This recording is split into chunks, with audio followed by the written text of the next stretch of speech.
Action. Welcome to Podband Pipecast, the premier pipe band podcast. Yay. Yay. Good job. We had high expectations for you, Yeah. so. I hear it every time. Yeah, so. Better get it right.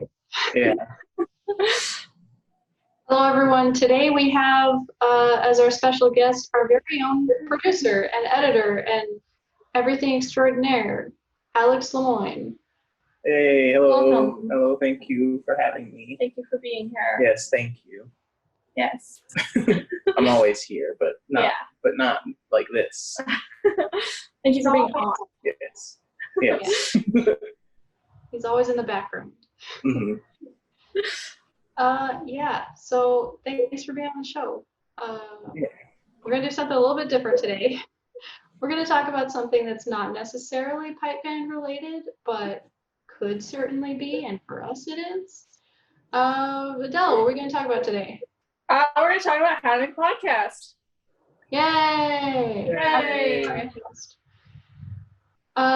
So a lot of people that like recently have been like saying, oh, I really want to get into making a podcast or like doing podcasting and that kind of stuff and like making more online content because like that's all we are right now. That's all the world is. And I don't know about you guys, but I would love to see more pipe band content online. Just Yeah. Yeah. I mean, most of it is just pretty boring and not really welcoming to outsiders, so it'd be good. meaning like if you type pipe bands into YouTube, like you'll probably get like a ton of competitions and like Like I'm not saying they're boring them in themselves, but if you were an outsider watching it, you'd be like, why? Yeah, exactly. It'd be like, okay, and like why are there so many of them? There's like thousands of just if you've never seen a pipe band before, it looks like the same video of just a band marching in, forming a circle and playing some tunes. And also because me and Sean were on an episode previously where we hosted and we said, so being an outsider in the pipe band world, every tune sounds the same if you can't tell. So not only are all the videos look the same, but they will all sound the same to you as well. Fun, right? So yeah, it's not that it's a bad thing. Like, please continue posting your competition videos if that's what you like and that's what you like to listen to. Like, that's great. But I don't know. I just, we were talking about this before we started our podcast about you can search literally any topic, and there's usually tons of like podcasts and YouTube videos and like all kinds of stuff about that topic, and like it's like cool. I can learn anything. I can like. You have like memes about like any subject, like random videos. Let's do that with pipe band. Yeah. Well, why not? It's also one of the first things people say when you tell them you do a podcast is, man, I was going to do a podcast. I want to do a podcast. Yeah. And then they're like, well, how do you do that? You just do it. I'm like, we just talk. Alex he just does it. I don't know. You get you a husband that just do it. Yeah, you call Mr. iTunes and you say, I got a podcast for you, fella. And you have to mail it to him. Nice. Yeah, and on a cassette. That's how you make a podcast, guys. And episode. Thanks for coming. Bye. See you next week. But for real, we do have some questions here that we thought our listeners would like to know. And once again, they're not directly pipe band related, but we'll talk about maybe how you can make it pipe band related because I want to see that. Yeah. All right, let's get going with these. I'll ask the first one. What has been your experience with podcasts, listening to them, making them? Why are you qualified to talk about this? I've been like listening to podcasts since podcasts were like a thing almost. Like a few years after they actually started. Yeah, I've been real deep in the game. I'm such a cool kid. But no, I've been listening to podcasts for like 10 years. Podcasts have been a thing for like 13 years, I think. And yeah, I started listening to them because back in the day, I was really into stand-up comedy. I used to do stand-up comedy, and a lot of stand-up comedians had podcasts. The first one I really got into was called Comedy Death Ray Radio, which is now called Comedy Bang Bang, which is still going, and I still listen to it almost every week. There's a lot of podcasts. I can't listen to them every week, but I don't know. I'm just really interested in stand-up comedy and hearing stand-up comedians every week. So that's what got me into it. And then also there's more like informative podcasts and educational things, and I just kind of got going from there. What about making them? What's your experience in making them? My friends and I got my friends into Comedy Bang Bang and stuff like that. And they were also interested in making podcasts. We would make like videos and things online. So, naturally we would also want to make a podcast too. So we've had a few podcasts that have gone like 4 episodes long, 5 episodes long sometimes, and never did anything with them. And then the only like actual podcast project that actually like was pretty lengthy besides this one that you're listening to right now was a podcast that me and Adela did called One Holiday at a Time, where we talk about holidays and the history of holidays, watch holiday movies and stuff. And that was fun. We did that for a little over a year. And then we realized that the holidays are every year, so we didn't really need to keep doing it after that year. Starting to get repetitive. Yeah. But yeah, other than that, like it's always just been little one-off, like 5-episode things that me and my friends would do and then stop doing because we got bored or like couldn't get together to do them frequently. So yeah. That's still fun though. I mean, it's still fun to like make it, like just yeah. That's what I'm all about. I'm all about making things and then just not doing them ever again because I get distracted. I mean, that's opposite of what we do at Pipe Band, right? We play the same tunes for like years, and then we're like, time for a new medley. Like, yeah. So, what I want to talk about the differences between like a podcast and like a YouTube show. What's your experience with like YouTube or video, like watching or making them? Oh well. That's even like more of a history than podcasts. I really don't want to sound like a hipster here, but like I do remember when YouTube first started, and I do remember getting into that because I think the first video I ever watched on YouTube was my friend told me that someone made an edit of the Obi-Wan and Darth Vader fight in A New Hope, but they were holding baguettes, and I was like probably like 9 years old, and I was like, that sounds like I want to watch that right now. That's when YouTube peaked. Yeah, that was when YouTube peaked. Before that, it was all about like E-Bomb's World and stuff was what me and my friends were on. YouTube was like a whole new game. But yeah, I've like been on using YouTube and making videos on YouTube for that long, basically. I remember back in the day, you could be friends with people on YouTube. Do you guys remember that? You could friend people. It's so, oh man, YouTube was wild back then. It was really bad, kind of. But yeah, I don't know. I've just been making videos, watching videos on YouTube my whole life since YouTube's been going. I don't know. It's just a thing I do. Cool. Yeah. Yeah, I mean, same thing. Like, we don't, this is going to sound weird to a lot of people who are listening to this who are from the older generation. We don't have cable. Like, my husband and I don't have cable. We like watch Netflix or Hulu or we're on YouTube.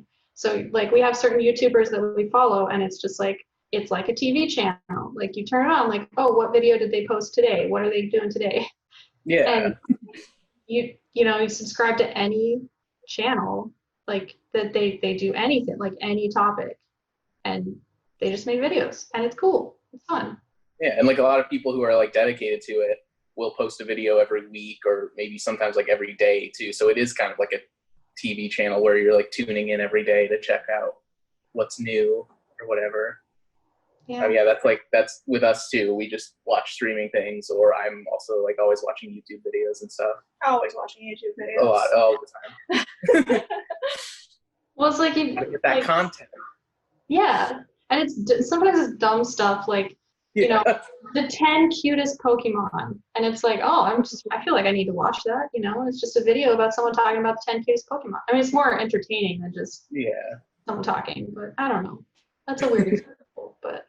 And it's also like they're usually, some of the time, they're like 15 minutes long. So it's like, oh, I got 15 minutes, but then you've like watched 10 of them at that point. So yeah, it's easy to get lost in just like watching the endless videos that are on YouTube. Yeah, it's a rabbit hole you can go down. What makes YouTube/videos different from podcasts? Oh, well, obviously the like visual aspect of them. Oh. There are technically video podcasts that people make. That video podcasting has never really been like a huge thing. Tell me what that is. I mean, it's just what it is. Like, I mean, it's literally what we've been doing with these videos. Just with like, what? With the Patreon? Yeah, with the Patreon. Like that, it is becoming in fashion nowadays because of like Patreon and people using YouTube more frequently. But I remember back in the day, people tried to get video podcasts to be a thing, and people were not having it for some reason. Mm-hmm. But yeah, obviously, like the visual aspect is much different for a podcast. Podcasts I like because I can listen to them while I'm like working or just like doing the dishes or something, and I don't have to have my full focus on them. But yeah, with YouTube videos, you gotta watch it with your eyes most of the time, so it kind of demands your attention, and you can do more things with a video. Again, with the visual aspect, I don't know if I'm saying things that are kind of obvious, but yeah. Like it's just you can do more with the video, but podcasts are like more of a specialized, specific thing, and you can listen to them wherever you are, anywhere. Yeah. On the train. In the car. That's it. Those both of them. All two places you can be. I mean, you can't. Let's be honest. You should not. Please don't watch YouTube while you're driving. Yeah, don't do that. Could listen to a podcast. Yeah, it's not good to watch a video while you drive. But podcasts, fair game. Yeah, you can do that. But you know, now that a lot of us are working from home, if you don't have a commute, just while, like you said, while you're making dinner, that's a great example. Yeah. Don't like be chopping some onions and like watching a video because then you're gonna like hurt yourself. Like, don't do that. Yeah, that's not good. And I know all of this may seem incredibly obvious, but like, I don't know. A lot of people just still are like, well, is there a content difference? Like, should I make a video or should I make a podcast? What is it? I mean, it's kind of whatever we want to do, right? Yeah, it's just whatever you want to do. Like obviously this podcast is both visual and audio in different ways. So yeah, it's just whatever you're feeling. And again, it does also depend on the content. If you are doing like a cooking thing, you probably don't want that to be a podcast because like that's very visual. I mean, we still don't have like smell-o-vision, you know? Yeah. But I feel like it'd be very boring to just listen to a podcast where someone's like, I am chopping onions now, and you hear, well, I don't know, like ASMR is the thing. Maybe people like the sound of chopping food. There are probably people out there that love that. That's yeah. I'm not gonna judge them. Whatever. How did you? We might have already talked about this. How did you get started making podcasts and videos? Yeah, with videos, I like I've been making videos like forever since elementary school. Because I remember I was thinking about this because you guys, for the listeners at home, we send the questions beforehand to people so they can think about it, so it's not awkward when they're on the spot. So I did see these questions beforehand, and I was thinking about this of why I started making videos. And what I can remember is in elementary school, me and my friends would make animations in this program that I don't think exists anymore. Maybe it does, called Pivot Animator, which is like an animation tool that uses stick figures, and you can like oppose their limbs and do like little animations with them. And I used to do that. You did? Yeah. I remember that. You could like download packs and you could get like a ninja, or like you could get a gun for them. And so me and my friends would make little animations, and I wanted to show my friends the animations. But I think there was something with like the Pivot animator didn't export as like a video file or like something, a video file that YouTube was allowed to upload. So I had to like export that, then use Windows Movie Maker, which is how I got into like editing videos from that, and then upload it to YouTube so I could show my friends. And so from there, I started messing around more with Windows Movie Maker and making other videos. And then I got a camera. And then, yeah, I've just been making videos, just mostly for my own entertainment since I was in like 5th grade, basically. Cool. That's I don't know. It's kind of just, it's funny how it starts like so early when you're like a kid. Yeah.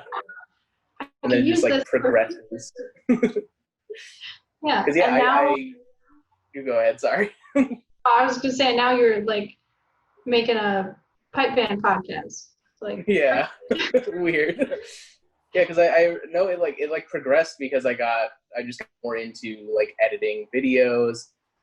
And moved on from Windows Movie Maker because it's very bad and not great, but it was fine.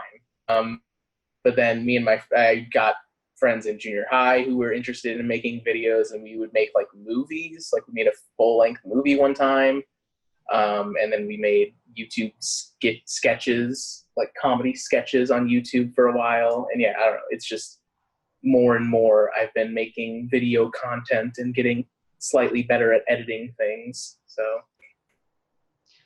By the way, we didn't bring this up earlier and we should have.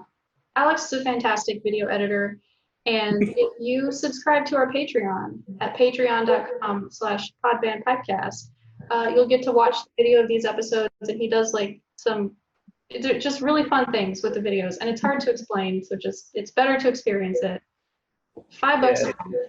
And there's tax now. It's like 20 something. Oh, government. It's gonna charge you tax.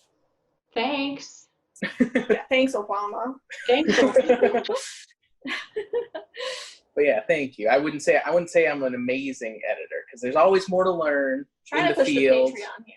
Well, yes, I do a lot of things. It does take a lot of, hey, if you subscribe to patreon.com/podbandpipecast, if enough people subscribe, I could just do that full time and the videos would be even better. And I would actually learn how to do really advanced editing techniques that I don't know how to do yet. So, I mean, I thought it was pretty advanced last episode when Robert was talking about the trumpet and you like put a trumpet. Yeah, just put like a PNG of a trumpet next to it. Yeah. That was good. That's the kind of quality content people are going to subscribe for. Mm-hmm. For a sneak peek at that quality content, you could watch our Family Feud episode. Yeah. There's some good editing. That took a lot of editing. A lot of time. That was impressive. Good job on that, by the way. Thank you. And we have another project coming up that we want to talk about that people will be able to see that will also have a lot of editing in it. Yeah. And a lot of behind the scenes work. But we do it for fun. We do it for the love, you know. Mm-hmm. What are your recommendations for someone wanting to start a podcast? The real answer is probably don't. Oh. But like podcasting is so saturated nowadays, and it's like a good and bad thing, because the good is that anyone can make a podcast, and I think that is very cool. Like it's very easy to do it. It takes little to no money to do it, and you're just like on every platform. It's not like TV where like you have to get a production company and like a distribution company or anything. Like you're just there, and you're there with like all the big podcasts in the same place, which is cool. But also that means that anyone can make a podcast, and there's thousands and thousands of podcasts, and it's all over the place. So like if you do want to make a podcast, I would just recommend, I mean, if you don't care about audience, which is like, I'm a person like that who doesn't really care if someone watches videos I make. I just like making content. If you're like that, then make a podcast. That's cool. That's a fun thing to do with your time. But if you want people to listen to it, I think you have to have like a unique idea that no one's doing. Like this podcast, there were some like pipe band podcasts out there, but they weren't doing exactly what you guys are doing. Like informational interviews and things like that. It's mostly like pipe band news or just chatting and stuff. So yeah, I like, if you're thinking of like, I want to do a podcast where my friends and I talk about bad movies, or I want to do a podcast where my friends and I talk about video games. It's like, just do anything else, really. There's so many of those. Like, we don't need more bad movie podcasts. There's so many. But if you do have a unique idea, I think it's cool, and I think you should do it, and it's pretty easy. Yeah, and that's why we started the video with, there's not enough pipe band content. There's plenty of content on, exactly, like, cooking and video games and whatever. And like, I don't want to say that to discourage anyone. If you like think of an idea and there's one other podcast out there that's doing the same thing, like, I think if you have a unique enough voice, there's room in the podcasting world for both of those podcasts. But like I said, there are 100 movie podcasts and 100 video game podcasts, and like, you don't need that. You don't need it anymore of those. Unless you just want to make it for the sake of making it. I mean, yeah, whatever. If you don't care about the audience, then go ahead. Live your dreams. Yeah. Yeah. Well, and it's funny because when we started this podcast, like, so we had the idea and we're like, that's cool. I don't think anyone else is doing it. But like, in our minds, we weren't like, oh, let's get people to watch it. We were just like, let's just do this just because it's fun and interesting. And like, I don't know. I guess as a creator, that's kind of why, I don't know, that's why I make things, because I want to live in a world where that exists, you know? Yeah. I just like the process of creation. That's why I think that's why I like editing so much, is because like that is something that is the process of creation that like literally no one sees or thinks about or cares about. And like, I don't care if someone does see it or care about it. Like, I just enjoy the process of making it personally. So yeah. It just depends on what you want to do with your podcast, how you feel about being creative. Those are just my recommendations. Yeah. I just always think, like, I could type in anything, like bad movies podcast, bad movie reviews or whatever, and I could sit there and watch like 24/7 for like a week just on, like, I personally wouldn't do that, but like, there's enough content in the world on that subject to do that. And there's not enough content in the world on any pipe band thing to do that. I mean, you can watch competition videos for freaking ever. But yeah, once again, just prime opportunity. I mean, you don't have to. We're going to keep doing what we do. Yeah. But, you know, if you feel like you want to make a podcast where you do freaking whatever that we're not going to do, sure, you do it. A hot marketing tip for you guys. If you do want to start a podcast where it's just you and your friends chatting, just pretend, like, just make up a very niche, specific topic for the podcast, and then just kind of loosely do that, and then just talk to your friends, and there you go. Perfect. People will join in, and then they'll just be listening to that. I know there are plenty of podcasts out there that are like about a specific niche topic that I listen to, that if I actually like step back and examine it, are just kind of two people talking to each other about nothing. And you're just like, where's the content here? How many minutes of content do we actually have? Yeah. Which is also like kind of a bad thing about why podcasts being so easy to make is a bad thing, because podcasts are super easy to make, but you also should have editing skills so that you can edit out all the crap no one wants to listen to. Yeah, also that's another good thing, is you should get like good audio equipment. If you want to make a podcast, don't just like record it on your phone or anything, because it might be good depending on where you're recording it, but it's probably not going to be good. So just buy some, I don't know, $60 microphones like we have. That'll do you just fine. Yeah. Oh, you skipped ahead a question. Oh, did I? Oh, I'm sorry. Oh, okay. Well, I have more to say about it later. Okay. Okay, so before we get to equipment, how do you get your podcasts on different streaming sites like Apple Podcasts and Spotify? Yeah, so you have to make the podcast, and then you have to upload it to like a hosting site or a hosting service. And there's a bunch of them out there, and you can research them. They have various like prices. Some of them are free, depending on how much you're going to be making. We use Spreaker, which is like pretty cheap and pretty good. We haven't had any problems with it. It's fine. You can use, I don't know, there's like Podomatic and Podbean and so other many really bad named websites that you could use. And yeah, you upload it there, and it basically just gives you an RSS feed of your episodes, just like a feed of different items that you've uploaded. There's probably a way for you to make a website that does an RSS feed. You could probably do that cheaper. I don't know how to make an RSS feed myself. So yeah, just upload it to a hosting website, and then you can go to iTunes and go to Spotify. I think actually Spreaker just like does this for you. Yeah, you had to turn it on and choose what websites you wanted it to go to. Yeah, but if you're using a different service, you can just get like a link to your RSS feed, and then I think there's a page on the iTunes website that is like, upload your podcast, and then it takes a few days for them to like make sure it's not like spam or just like super bad or anything, and then they'll approve you, and it's just there. And iTunes is like the main thing people use. Yeah, people have been using Spotify a lot lately for podcasts. Spotify's been pushing podcasts a lot, so you can upload it there. Or there's like Stitcher is another service that some people use podcasts for.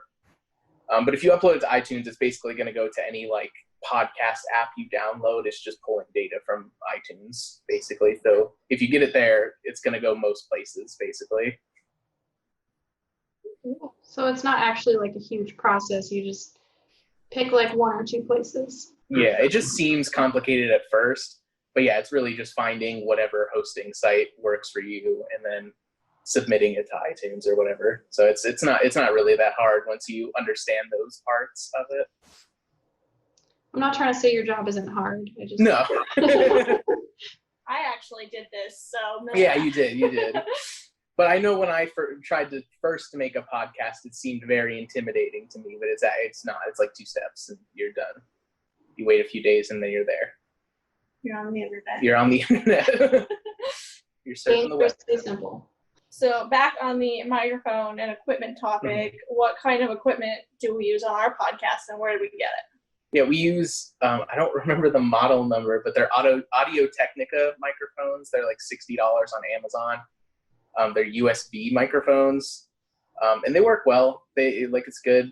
I don't know. Are we talking about software too? Yes, all of it. Okay. Well, actually, I think we're going to ask that. Is that the next question? Okay, I won't talk about software yet. Physical equipment only. Yeah, we just use Audio Technica microphones. If you, again, just pushing that Patreon, if you want to sign up at patreon.com/podbandpipecast, we could get better microphones. They are like kind of cheap they're good microphones, but we could have better microphones is what I'm saying. Like USB microphones are all right, but you got to get that XLR, which I guess we could use XLR on those microphones, but tell us what XLR is. I'm not like a gear person, so I couldn't tell you like scientifically why XLR is better. I don't actually even know what it stands for off the top of my head, but it's like the big mic cable you see at like a concert or something, or like when you like mic up anything at like an event or something. It's again, I don't remember what it stands for. Sorry to all the gearheads in the audience. But yeah, you plug it in and it's a more like stable connection versus a USB, so the audio is going to be better. It also allows, like, it cuts out more background noise. It just like it gives you all around a better, more balanced sound, more crisp sound than a USB would, basically. But also with an XLR, like the reason we use USBs is because of the convenience. Because with an XLR, you would have to get a mixing board, which are expensive, and I don't own one. Because you would have to plug that in, and you have to plug in the mixing board of the computer to get it to record. Or you know, I don't want to get too into it. There are also like little, I forget what they call them. I think they call them Zoom recorders or something like that. I think that's the company that makes them. Not this Zoom, but a different Zoom. That are just like little things that you can plug in XLR cables to that are made for like podcasting and stuff. But yeah, I don't know. That's what we use. And that's the rundown. Yeah, and I guess if anyone's listening to this and you're like, wait a minute, I don't see them using microphones, or you're watching it. Oh yeah. Well, Yeah. now, currently we are using Zoom and we're just using our computer microphones. So if you really want to compare the quality of the audio, listen to like one of our recent episodes and then go back and listen to like a couple months ago when we actually were able to get together for episodes when none of this quarantine stuff was going on. Yeah. And you can tell like the audio difference. It's not like huge, but one of my, video production class things that I took one time told me that like people will forgive bad video, but they will never forgive bad audio. Yeah. That's like, if you want to get into like making videos or making podcasts, that's like the one thing, that's like the biggest tip that anyone can give you is like, who cares about the video quality? Like, it's all about audio. Like, you don't want to look back on your old videos that you made and just like hear just the worst sounds imaginable. Like, as long as your audio is good, that's all you need, really. Pro tip. Yeah. Okay, so software side. What software do you use for our podcast? And what are other softwares, I guess? Yeah, I use the Adobe Creative Cloud, the Adobe Creative Suite, as it used to be called, I think. I use Adobe Audition, which is their audio editing software, and Adobe Premiere, which is the video editing software. And I use After Effects a little bit sometimes. I'm still like not really an expert in After Effects, so I don't use it too much. I mostly just use Premiere, but that After Effects is like a special effects editing software, like motion graphics and things like that. You can edit in there. And I use those mostly just because when Adela was in college, she was using them, and so those are like the industry standard programs. So I wanted to start learning how to use them. So now I know how to use them. Before that, I would just use like what was it called? It's like Pro Director or something. Some like Power Director. That's the video editing program I would use. And then I would just use like Audacity, which is like a free audio editing software. And Audacity is like, as far as I know, is still pretty good, and a lot of actual professional podcasts still use Audacity. So you really don't have to splurge for the Adobe Creative Cloud. Adobe is expensive. I do not think it's worth it, to be honest, but we have it already and we've had it, so that's what I use. And it is good, but like if you're just going to be making a podcast, it is not worth it for like however expensive it is. Just use Audacity. Yeah, I think because I use Adobe a lot for work, but it's not for podcasts, but it's stuff like if you want to take the audio from Audition and put it into Premiere, you can do that, and then you can take stuff from After Effects and put it into Premiere, or like vice versa. Yeah, all the like file formats work together. Yeah, it's pretty convenient that way. So I guess in that sense, if you're going to be using a lot of different programs, maybe you would want to, but yeah.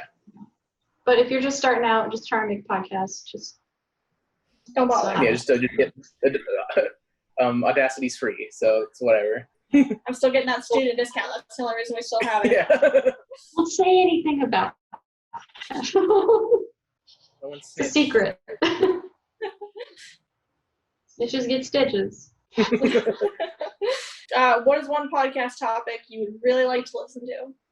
Wait, so yeah, I saw this question. Do you mean like for this podcast or just like in general? Just whatever in general, because I think I kind of knew that you were gonna say like there's too many podcasts, because there are, and there's too many like videos and everything on YouTube, and once again like you gotta be unique, right, for anyone to find you, listen to you. So just what do you think would be you've never seen before would be cool? Yeah, I don't know personally, because if I did think of a unique one, I would probably do it myself. But I have not thought of one. I don't know. It's really hard. If anybody has like experience with like making podcasts or videos, they know that it's really hard to think of an original idea, because you'll think of something that you thought was an original idea and then you Google it and there are already like 3 different people doing the same thing. So yeah, I don't know. I couldn't give you, if I had an original idea, I would not give it out because I would want to make it myself. So Alex is going to do it, you guys. If you have an idea, don't tell him because he's going to take it. I'll take it. What about like for this show? I don't know. You obviously you watch all of our episodes because you have to edit them. Is there something you would like to see from us? Yeah, I mean, you guys have talked to like snare drummers and pipers, but it'd be cool to get like a tenor drummer expert or even like a bass drum expert. Excuse you? Well, yes, you guys are experts of the tenor drum, but you know what I mean, like a seasoned veteran of hearing from us, apparently. of the industry. Like I played bass drum, I would not call myself an expert in any way. I have not like learned for most of my career. I have never learned directly from a bass drummer. I did like for the first few weeks of me doing it. So I don't know, it'd be cool to hear about that because maybe I'm doing everything completely wrong and I would never know because I've never actually like been taught by a bass drummer except for, like I said, the first like month that I started playing bass drum. And obviously like other people in the band have had experience with bass drum, so I'm not trying to discredit them by saying they are not real bass drummers, but you know what I mean. A career bass drummer. Yeah, but no, I see what you mean. Like someone who's actually made it like to the top. Like because we've had Ed and we've had Stevie and like I mean Ed's obviously played bass drum before, but that's not like his thing. It's not his instrument. Yeah, who's actually in the circle with the bass drum every time they go out to compete. Yeah, because like I learned from bass drummer Rod Bain, and he taught me as much as he could before he left the band, however long it was, like 6 years ago or something, I don't remember.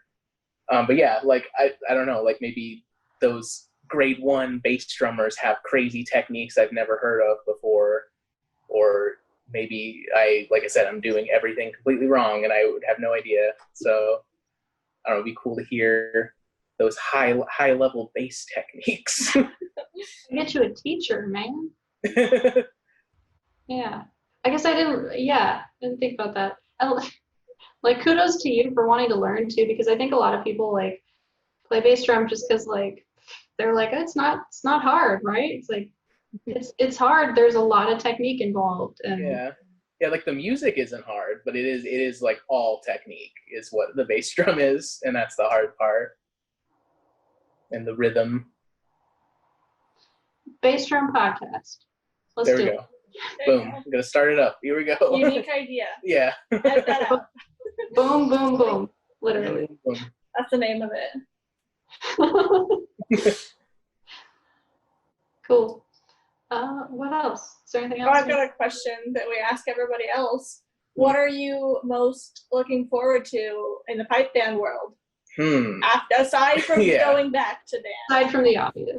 Yes. I don't know. We were talking about in the band going to like different competitions that we don't normally go to, and I was really interested in doing that because we're in Arizona, so we usually just go to the California games or the Arizona games or sometimes the Las Vegas games, just games all around our area. But we were talking about going to different places like further east, like that. I don't know. It'd be cool to see how they do it over there. So eventually, once everything's more calmed down and more structured in a way, because like obviously it's not going to go back to normal. It's never really going to go back to normal, but once we figure out how to do stuff in public like this, it would be cool to go to those games eventually.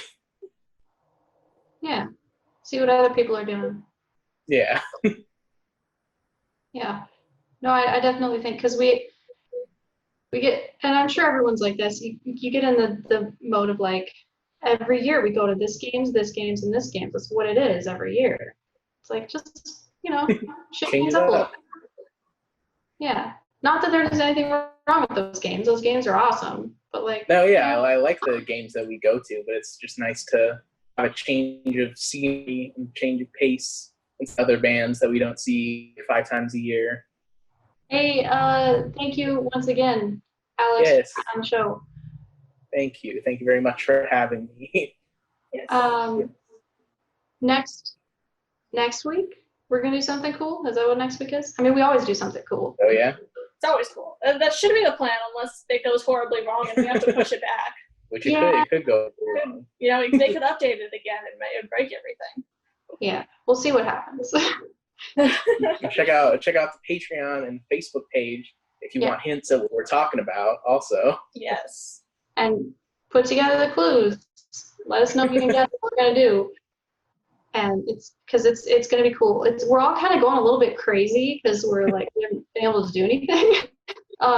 So be aware of that. But, you know, it's going to be a good time. We'll see you guys next week. Bye. Bye.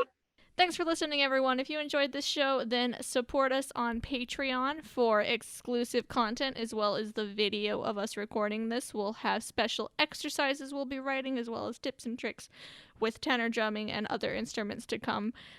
Subscribe to us on YouTube for some tenor tutorials and possibly other tutorials later on. And like us on Facebook at Podband Pipecast.